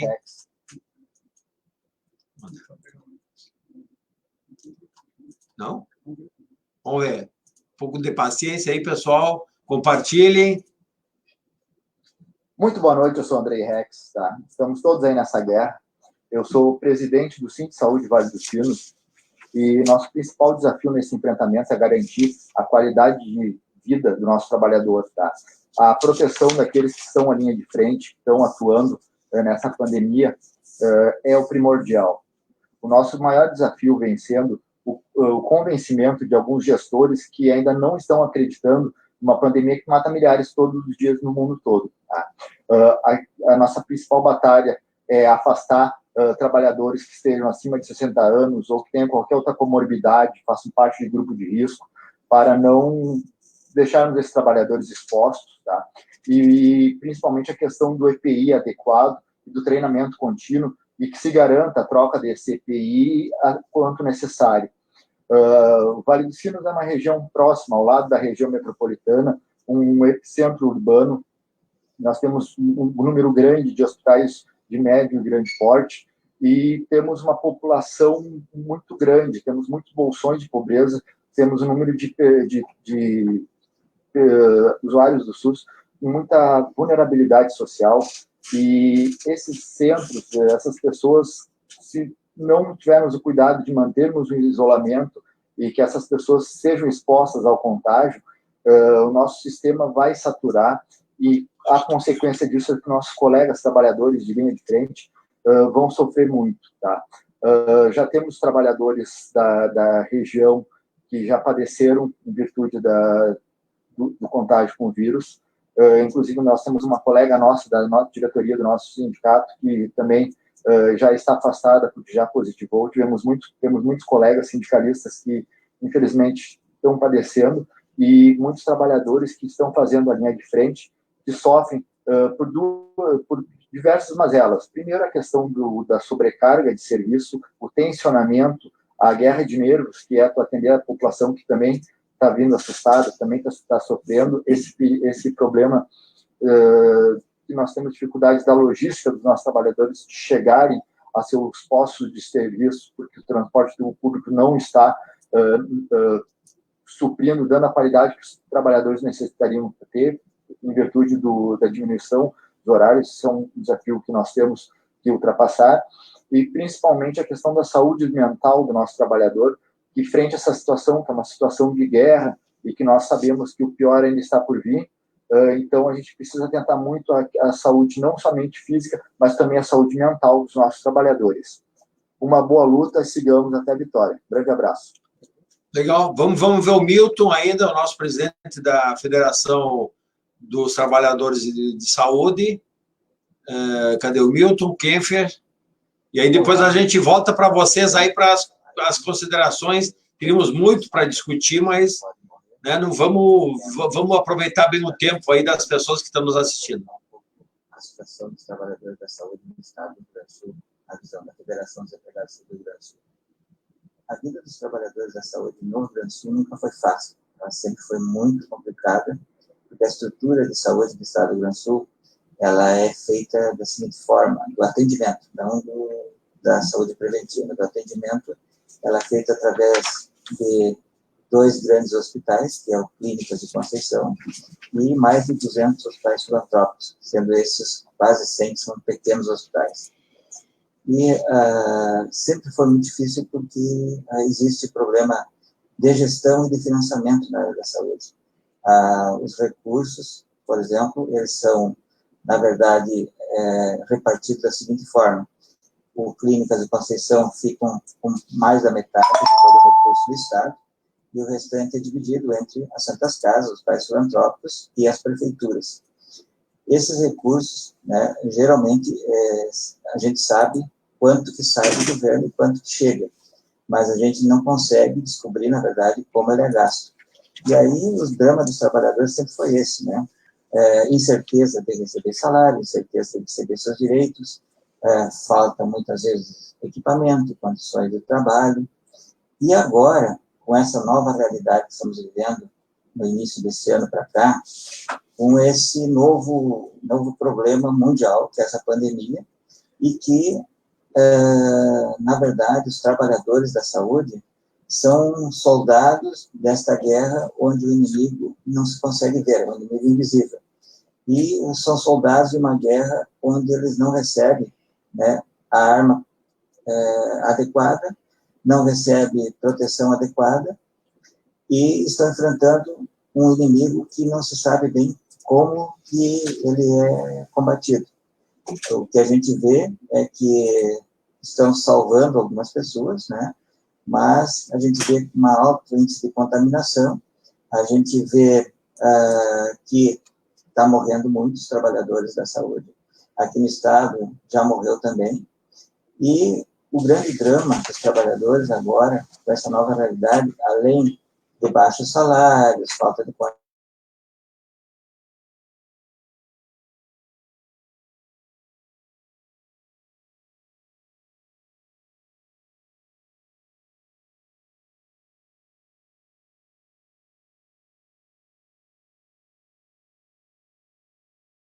do medo, do pânico que está tomando conta.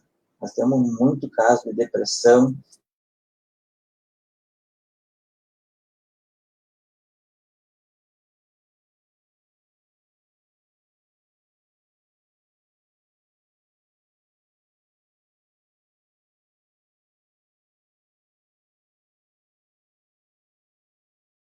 A própria Secretaria Estadual disse que teve muita dificuldade de fazer o levantamento da quantidade de trabalhadores afastados na área. Então, é uma realidade muito dura que estamos enfrentando aqui no Rio Grande do Sul, que não deve ser diferente do resto do país, com agravante que aqui as filantropias é o maior segmento de atendimento à população. E o que a gente esperava, por exemplo, que os policlínicas da Conceição fossem exemplo, a gente está vendo que não é essa a realidade. O Conceição recebia ainda ontem denúncia de mais um contaminado e de um setor que não estavam dando EPI. Então, a gente vê que, às vezes, só o recurso não resolve. É preciso também gestão para que o serviço funcione de maneira adequada. E, no geral, o sentimento da gente é que existe bastante conversa via imprensa de que está vindo equipamentos, de que está vindo material de proteção, de que está vindo recurso, mas na prática ainda está muito difícil. E a nossa sorte ainda aqui no Rio Grande do Sul é que funcionou, em vários lugares funcionou essa questão do isolamento social, e muitos municípios ainda não têm nenhum caso confirmado. Então, esse é o depoimento aí aos companheiros. Muito obrigado pela oportunidade de estar repassando um pouco do nosso sentimento. Que bom. Mas aí, obrigado, viu? Vê, o isolamento, a ciência afirma que o isolamento é a melhor forma de fazer as coisas. A OMS diz que nós precisamos de 1 a 3 leitos, né, por 10 mil habitantes. Nós estamos aqui no Rio Grande do Sul com 0,88. O Bolsonaro diz que é uma gripezinha, e o governador diz que eles estão estudando o comportamento do corona e tal, e por isso pode fazer a abertura, chamada abertura vertical, né, em que a professora diz que não tem insumos, não tem equipamentos para fazer as análises. Então, é uma abertura vertical, parece que covas também são cavadas verticalmente, né? E sendo que esse vírus está com uma taxa de letalidade de quase 5%, não é? E Amazonas, o Ceará, São Paulo, Rio de Janeiro está demonstrando isso. Então, a gente vai pedir para vocês fazerem as considerações finais sem registrar, né, que a gente tem as nossas reivindicações, a CUT defende o isolamento, nós achamos que primeiro a vida e depois a economia só existe e ela vai ser diferente e vai ser redimensionada, e agora é a hora também de discutir qual outra economia, qual mundo nós queremos depois do coronavírus, e o planeta inteiro tem que discutir isso, e a gente tem que ficar atento a isso aí, porque, vê bem, o maior banco privado do Brasil estava fazendo propaganda na televisão para oferecer seguro para os trabalhadores na área da saúde, inclusive sem carência.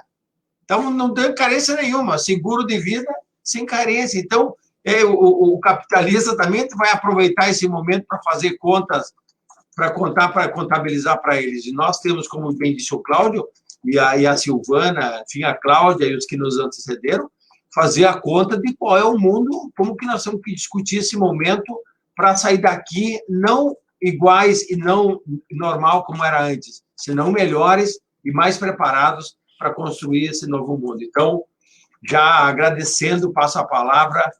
Vamos, Cláudio, começar pelas mulheres, tá? Que são agora em e bem equiparados aqui, não porque é das mulheres, porque são lutadoras e muito lutadoras aqui pela questão da saúde e da vida. Vou pedir assim, pessoal, para o pessoal que está nos acompanhando, vamos curtir, porque as pessoas podem depois ver outra hora, numa hora que tem tempo, fim de semana. Então, curtam essa nossa live, porque é assim que a gente se fortalece. Queria agradecer algumas participantes aqui, o Ricardo Rasberta, a Inara, eu vi o Coraza, lá de Santo Ângelo, sindicatos aqui de Gravataí, de São Leopoldo, da Durgues, o João Evangel, a Kátia, a Quaresma sempre está com a gente, o Ricardo Barros, Cláudio Coloni, Rosa, Imin, Anderson Rodrigues, Gerson Madruga, Daniel Rosa, Tiagão, Fred Prato, Luiz Henrique Becker, Terezinha de Passo Fundo, Leonita, Patrícia, Jairo da Durgues, né, da luta aí da solidariedade, das cestas, Claudete, Antônio Ganzi, Neicena, Cedenir, Oliveira, Franz, Iscus, Felipe Lima, Maria Neuci, Ana Campani, estava o Campani também, o professor Campani era da URGS, eu vi ele antes, a Gabriela Néspolo Casenotti, que é também, eu acho que enfermeira. Obrigado, viu? Compartilhem. Então, Silvana, podíamos ficar conversando um monte de tempo aqui, mas vamos voltar. Esse assunto não vai sair da nossa pauta, porque defender os trabalhadores da saúde mais que palmas é organizar, é ter solidariedade, mas também exigir direitos que o Estado e os gestores também se preocupem e cuidem de quem cuida da vida, até porque quem cuida da vida não pode morrer. Silvana. Eu acho que esse momento do Covid que seja uma oportunidade para a gente repensar a nossa relação com a vida, com a terra, com o meio ambiente, cuidando das coisas e diminuindo um pouco esse consumo exagerado que às vezes a gente tem. Mas também seja um momento de fortalecer o SUS. Nós precisamos nos dar conta que uma atenção básica que funcione é um excelente caminho para a gente fazer frente a qualquer tipo de pandemia, qualquer tipo de infestação e qualquer tipo de problemas de saúde. Mas para que a atenção básica funcione, é preciso que a gente tenha recursos, que a gente respeite o dimensionamento e que tenha pessoal e, portanto, discuta com os trabalhadores do SUS e aceite as sugestões e empoderem os conselhos de saúde. Assim a gente constrói um SUS universal, para todos, e de forma que o Brasil precisa. Então, a gente está preocupado, sim, com os trabalhadores dos hospitais, da rede hospitalar que estão lá na ponta, preocupados com a rede de quem está nas UPAs e preocupado quem estão nas UBS. Então, você que pode, fique em casa, para que os trabalhadores da saúde que não podem ficar em casa tenham condições de trabalho e possam atender a população quando ela precisar. E nós não queremos só palmas, porque também as palmas são importantes para reconhecer a nossa vida e a nossa trajetória enquanto trabalhadores, mas nós queremos muito mais que palmas. Queremos recursos, queremos condições de trabalho, porque muitas vezes lá na UBS chegam todos para serem atendidos, os do Covid e os de infecções respiratórias comuns, muitas vezes na mesma sala, que só tem uma janela.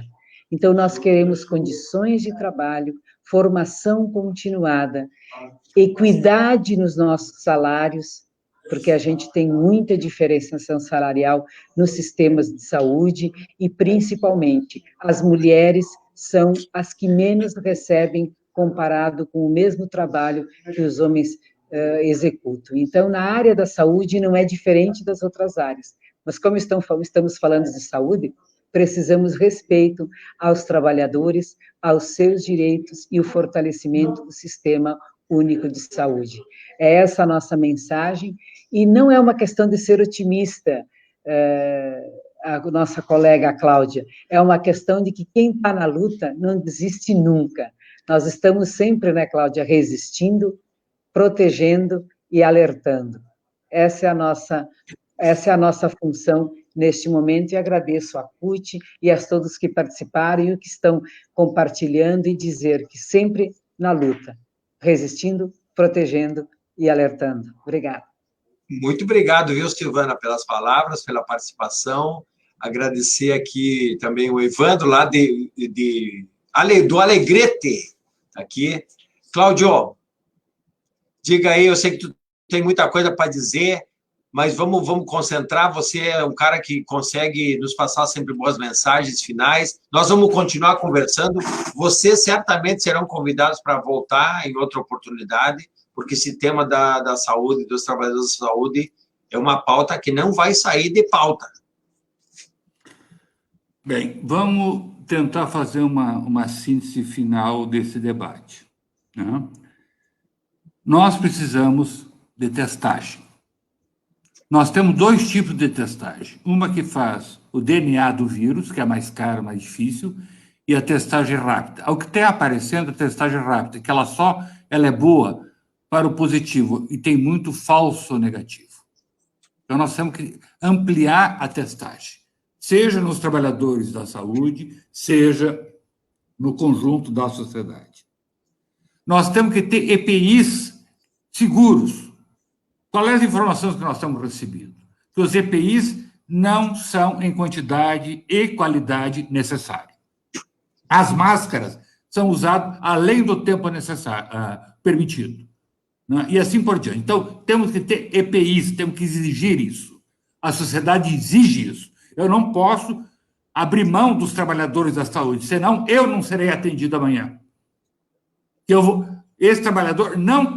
As pessoas que adoecerem, seja do coronavírus, seja das outras doenças, não vai ter trabalhador para atendê-los. Então, nós temos que preservar essa vida, não podemos perder nenhum. Para isso, nós temos que ter equipamentos adequados em validade, etc, etc. Nós temos que ampliar os leitos de UTIs. O Terra está dizendo que está tudo resolvido aqui. É uma balela, uma conversa mole, é inaceitável o que está sendo dito. Ou seja, a curva está ascendendo. Nós estamos no início do processo. Esse é um processo que vai ser longo e isso exige muito trabalho de todo mundo. Essa discussão, economia versus ficar em casa, todas as experiências históricas nas pandemias mostram as cidades e as regiões que ficaram em casa saíram fortalecidos economicamente no pós-crise. E essa será igual. Não é de graça que a China, que parou tudo, está retomando a atividade econômica com muito mais força do que os americanos e os europeus que não fizeram isso. Podemos pegar toda a experiência histórica, inclusive agora. Então, essa é uma discussão fundamental. Fique em casa, que é bom para a economia, é bom para todo mundo. E o Estado tem que garantir a sobrevivência das pessoas. Tem que garantir, tem que botar recurso. Dizer que não tem recurso é mentira. A União deu de presente, na emenda constitucional, está dando para a emenda constitucional número 10, a PEC número 10, 1,3 trilhão para os banqueiros em papéis podres. Esse dinheiro pode ir muito bem para a saúde e para a vida das pessoas. O Estado do Rio Grande do Sul não bota o dinheiro que é necessário na saúde. Prefere dar para benefícios fiscais para os empresários. O Estado arrecada 30 e poucos bilhões por ano e dá de benefício fiscal mais de 17 bilhões. Ou seja, a metade do que arrecada é dado de benefício fiscal. Então, há dinheiro, tem que redirecionar os recursos, não para o capital, e sim para o trabalho, para o conjunto da sociedade.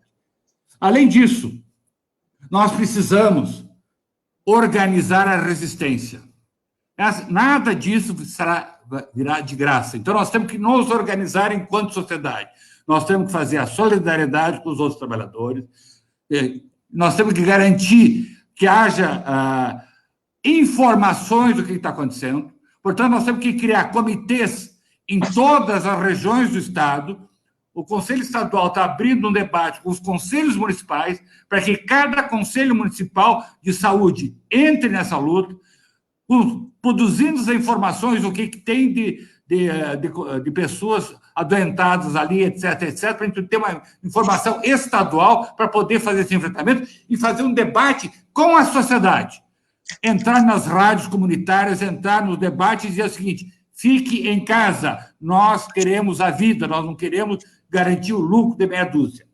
E, para terminar, eu chamo a atenção de uma coisa.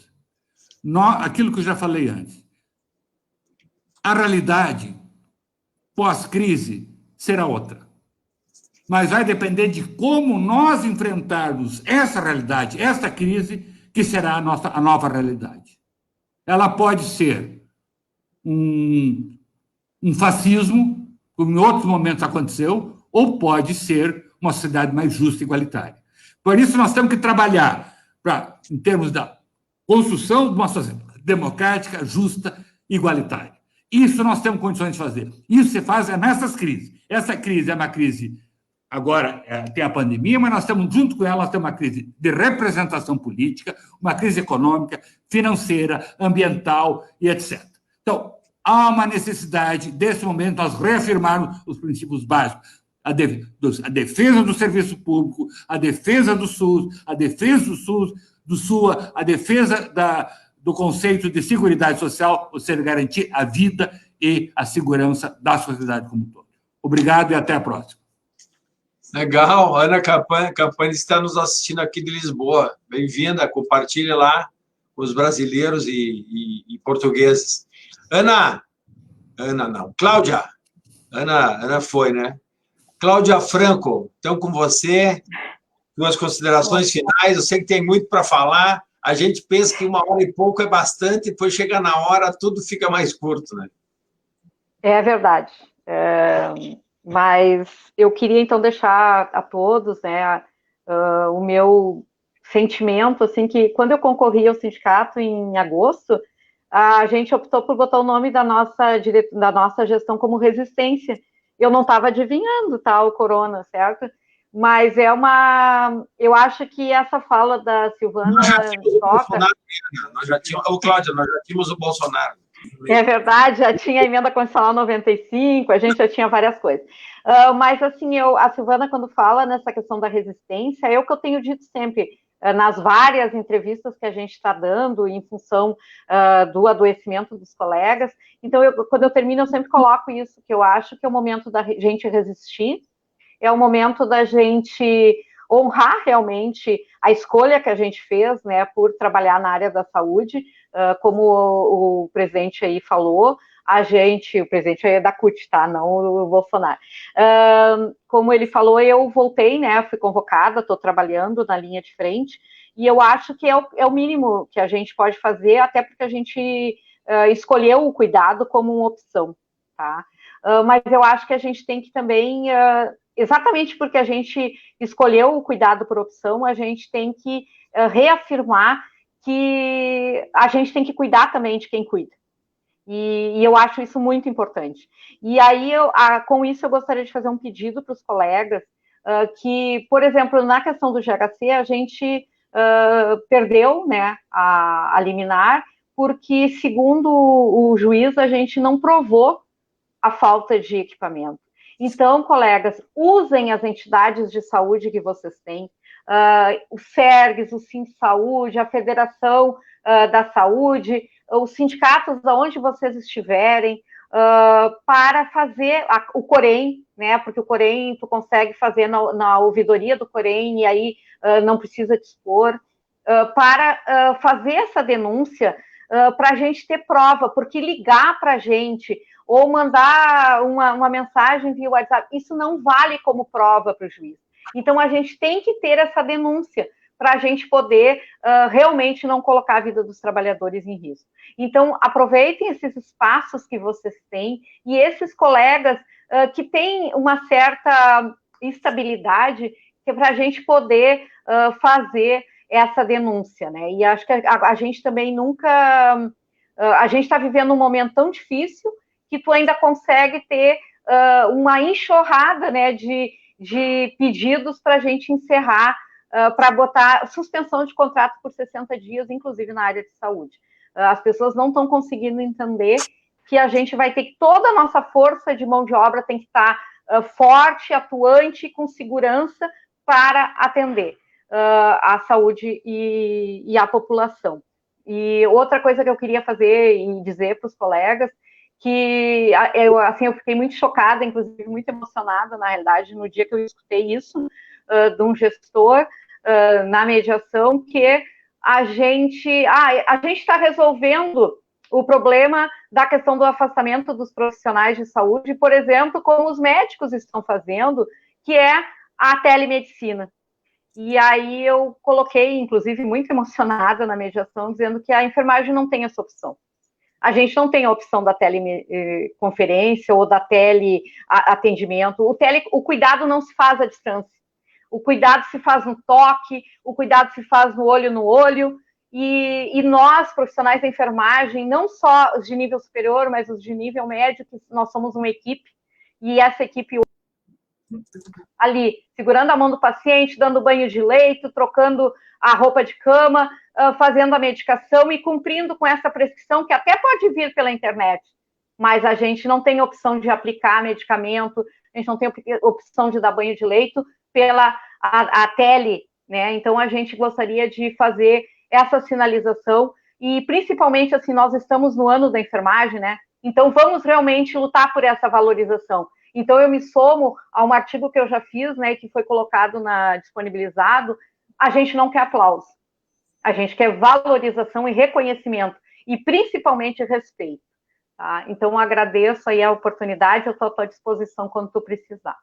E proteção, porque quem cuida da vida não pode morrer. E esses milhares e milhares de trabalhadores da saúde, que são os recepcionistas dos hospitais, os enfermeiros, as pessoas, os técnicos de enfermagem, é que estão realmente ali na linha de frente, botando a cara e cumprindo o seu dever, digamos assim, e nós que às vezes não somos dessa área e tal, precisando desse trabalho deles. Então, obrigado pela participação de vocês. A CUT convida, na próxima semana, temos o 1º de maio, nós vamos fazer um dia inteiro de live, dia inteiro não, das 10 às 16 horas, vai estar o Chico Buarque com a gente, vai estar o Lula, vai estar o Boulos, vai estar lideranças nacionais, não é? Aqui do Rio Grande do Sul, artistas, né, bispos progressistas, candomblé. Nós vamos fazer um dia de solidariedade, de luta, de resistência contra o coronavírus. Vamos compartilhar, vamos nos encontrar, né, virtualmente, vamos ficar em casa o quanto possível, vamos defender o isolamento, mas também não vamos perder de vista que nós precisamos desbancar o nosso presidente da República, por isso, fora Bolsonaro. É impossível esse país sair dessa crise, tanto econômica e agora da pandemia, governados por alguém que não tem nenhum interesse, nenhuma preocupação com a vida das pessoas. Então, viva a vida, contra o coronavírus. Obrigado a todos, fora Bolsonaro.